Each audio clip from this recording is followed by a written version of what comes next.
আসসালামু আলাইকুম। সংবাদে আপনাদের সবাইকে স্বাগত জানাচ্ছি। আমি ফিরোজ তোহা। শুরুতেই সংবাদ শিরোনাম। বাংলাদেশের সর্বশেষ গুরুত্বপূর্ণ আপডেট সংবাদে আপনাকে স্বাগত। শুরুতেই সংবাদ শিরোনাম, পরে বিস্তারিত।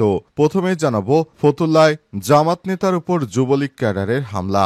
নারায়ণগঞ্জের ফতুল্লায় জামাতের ইসলামের এক নেতাকে ধারালো অস্ত্র দিয়ে কুপিয়ে আহত করেছে যুবলীগ ক্যাডার নজরুল ইসলাম ও হামলার শিকার মোহাম্মদ আলী আকবর শেখ 50, জামাত ইসলামের রুকন সদস্য। গতরাত 10টার দিকে রঘুনাথপুর দারুস-সুন্নাহ মাদ্রাসা এলাকায় এই ঘটনা ঘটে। হামলার ঘটনায় ফতুল্লা মডেল থানায় যুবলীগ নেতা নজরুল ইসলামের বিরুদ্ধে লিখিত অভিযোগ দায়ের করেছে আলী আকবর শেখ। আলী আকবর শেখ জানান, জামাত ইসলামের সামনে রেখে এলাকায় ফেস্টুন লাগানোর সময় যুবলীগ নেতা নজরুল ইসলাম তাকে ফোন করেন। তিনি রঘুনাথপুর মাদ্রাসার সামনে যেতে বলেন। সেখানে যাওয়ার পর তার উপর আতর্কিত হামলা চালায় আওয়ামী লীগের এই সন্ত্রাসীরা। জানাবো, ইরানে ফের হামলার পরিকল্পনা যুক্তরাষ্ট্রের। ইরানের 3টি পারমাণবিক স্থাপনায় মার্কিন হামলার ফলে শুধু একটি কেন্দ্রের উল্লেখযোগ্য ক্ষতি হয়েছে বলে একটি নতুন গোয়েন্দা মূল্যায়ন জানা গেছে। তবে তেহরান যদি শীঘ্রই পরমাণু চুক্তি আলোচনায় রাজি না হয় তাহলে বাকি দুটি স্থাপনায়ও হামলা চালাবে মার্কিন যুক্তরাষ্ট্র। আজ মার্কিন সংবাদ মাধ্যম এনবিসির প্রতিবেদনে এই তথ্য নিশ্চিত করা হয়েছে। এরপর জানাবো, গাজায় ইসরায়েলের নতুন হামলায় শিশুসহ নিহত 17 জন নিরীহ ফিলিস্তিনি। অবরুদ্ধ গাজা উপত্যকায় ইহুদিবাদী ইসরায়েলি বাহিনীর নতুন দফায় হামলায় অন্তত 22 জন ফিলিস্তিনি নিহত এবং বহু মানুষ আহত হয়েছে। গাজার মেডিকেল সূত্র থেকে জানা গেছে, সর্বশেষ হামলায় ইসরায়েলি সেনারা উত্তর অঞ্চলের জাবালিয়া শহরে গোলাবর্ষণ করে, যাতে 3 জন নিহত এবং আরও কয়েকজন আহত হয়েছে। এদিকে ইসরায়েলের সঙ্গে জোটে মার্কিন আধিপত্যে ধস উত্থান চীনের। একবিংশ শতাব্দীর ভূ রাজনীতিতে একটি গুরুত্বপূর্ণ বৈশিষ্ট্য হিসেবে আবির্ভূত হয়েছে মার্কিন যুক্তরাষ্ট্র এবং চীনের মধ্যে প্রতিদ্বন্দ্বিতা, যেখানে যুক্তরাষ্ট্র বিভিন্ন যুদ্ধে জড়িয়ে ক্রমশ তাদের অর্থনীতিকে দুর্বল করে ফেলেছে, আর চীনের উত্থান ধীরে ধীরে আরও বাড়ছে, কারণ তারা কোনো সংঘাতে জড়ায়নি। এদিকে যুক্তরাষ্ট্রে আবারও ভয়াবহ দাবানল। যুক্তরাষ্ট্রের অ্যারিজোনায় ছড়িয়ে পড়েছে ভয়াবহ দাবানল। এতে 96 বছর বয়সের মধ্যে পুরনো ঐতিহাসিক গ্র্যান্ড ক্যানিয়ন লস সম্পূর্ণ পুড়ে গেছে। এছাড়াও দাবানলে ধ্বংস হয়ে গেছে অন্তত 50 থেকে 80টি অবকাঠামো। ইরানে ফের হামলার পরিকল্পনা। ইরানের 3টি পারমাণবিক স্থাপনায় মার্কিন হামলার ফলে শুধু একটি কেন্দ্রের উল্লেখযোগ্য ক্ষতি হয়েছে বলে একটি নতুন গোয়েন্দা মূল্যায়ন থেকে জানা গেছে। তবে তেহরান যদি শীঘ্রই পরমাণু চুক্তি আলোচনায় রাজি না হয় তবে বাকি দুটি স্থাপনায় হামলা নিয়ে মার্কিন ইসরায়েলি কর্মকর্তাদের মধ্যে আলোচনা হয়েছে।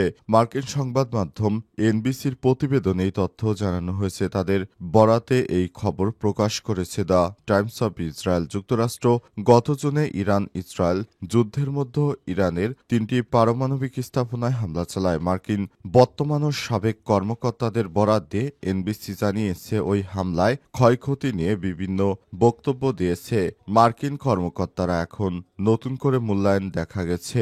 যুক্তরাষ্ট্রের হামলায় ইরানের 3টি লক্ষ্যবস্তুর মধ্যে একটি পারমাণবিক স্থাপনা ধ্বংস হয়েছে। বাকি দুটি স্থাপনায় কতটা ক্ষয়ক্ষতি হয়েছে সেটা এখনো জানা যায়নি, তবে অনেকেই বলছে কোনো ক্ষতি হয়নি। মার্কিন সংবাদ মাধ্যমের প্রতিবেদনে আরো বলা হয়েছে, গত মাসে যুক্তরাষ্ট্রের হামলায় ইরানের ফোর্দো পারমাণবিক স্থাপনায় ইউরেনিয়াম সমৃদ্ধকরণ কার্যক্রম প্রায় 2 বছর পিছিয়ে দেওয়া হয়েছে। প্রতিবেদনে সরাসরি না বললেও ইঙ্গিত দেওয়া হয়েছে, ইস্পাহান, নাতাঞ্জ পরমাণু স্থাপনায় ক্ষয়ক্ষতির মাত্রা তুলনামূলকভাবে কম ছিল। মার্কিন কর্মকর্তাদের ধারণা, ইরান কয়েক মাসের মধ্যে এসব স্থাপনায় কার্যক্রম পুনরায় চালু করতে সক্ষম হতে পারে।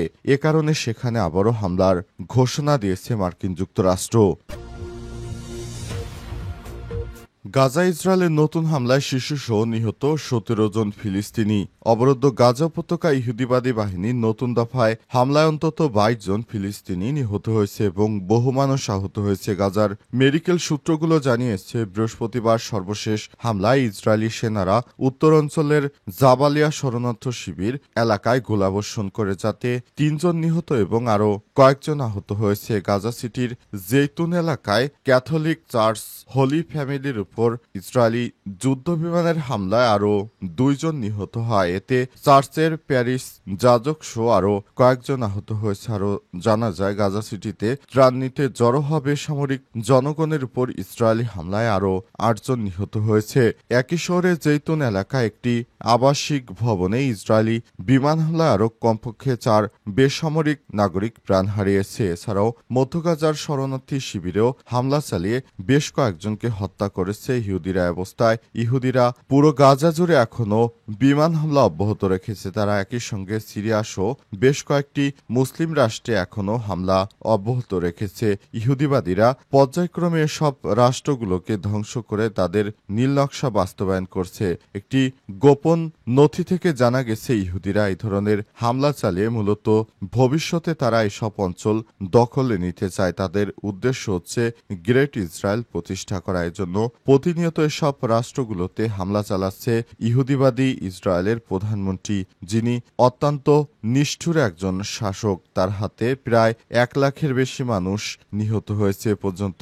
এছাড়াও ইহুদিবাদী ইসরায়েলের প্রধানমন্ত্রী বেঞ্জামিন নেতানিয়াহু যেভাবে নিরীহ ফিলিস্তিনিদেরকে হত্যা করছে, সেটি পৃথিবীর ইতিহাসে খুবই বিরল। এভাবে কোনোদিনও ইতিহাসের পাতা থেকে দেখা যায় কোনোভাবে মানুষদের এভাবে হত্যা করা হয়নি, যেটা ইহুদিবাদী নেতানিয়াহু করছেন। পৃথিবীতে এভাবে কোনোদিনও কোনো মানুষ কাউকে এভাবে হত্যা করে না। তারপরও গাজায় নির্বিচারে এভাবে হত্যাযজ্ঞ চালিয়ে যাচ্ছে, আর পুরো মুসলিম বিশ্ব এখন তাকিয়ে তাকিয়ে দেখছে। তাছাড়া তাদের করার কিছু নেই।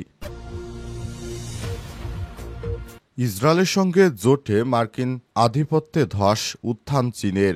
একবিংশ শতাব্দীর ভূরাজনৈতিক একটি গুরুত্বপূর্ণ বৈশিষ্ট্য হিসেবে আবির্ভূত হয়েছে মার্কিন যুক্তরাষ্ট্র এবং চীনের প্রতিদ্বন্দ্বিতা। ৩ দশক ধরে যখন একমেরু প্রভাবে যুক্তরাষ্ট্র বৈশ্বিক আধিপত্য ক্রমশ তুঙ্গে, তখন অর্থনৈতিক, সামরিক ও কূটনৈতিক শক্তি হিসেবে চীনের উত্থান বিশ্বে ব্যবস্থাপনায় পরিবর্তনের ইঙ্গিত দেয়। বিপরীতে যুক্তরাষ্ট্র আঞ্চলিক লড়াই, বিশেষ করে মধ্যপ্রাচ্যে নিজেকে জড়িয়ে ফেলছে, যাতে কোনো কৌশলগত সুফল পাবে না তারা, বরং যুক্তরাষ্ট্রের প্রভাব আরও কমে যাবে অনেক গভীরে। ইসরায়েলের প্রতি যুক্তরাষ্ট্রের অটল সমর্থন, মার্কিন শক্তি এবং ইহুদিবাদী উদ্যোগ উভয়ের বৈধতা সম্পর্কে বিশ্বব্যাপী ধারণা পাল্টাতে শুরু করেছে। সে সঙ্গে ঘটনাগুলো মার্কিন আধিপত্যে ধস এবং একটি নতুন আন্তর্জাতিক ব্যবস্থার উত্থানকে চিহ্নিত করে। কৌশলগত ধৈর্য, স্নায়ুযুদ্ধের সমাপ্তির পর থেকে চীন নীতিগতভাবে ধৈর্য ধরে এগিয়ে যাচ্ছে। কারণে দেখা যাচ্ছে মার্কিন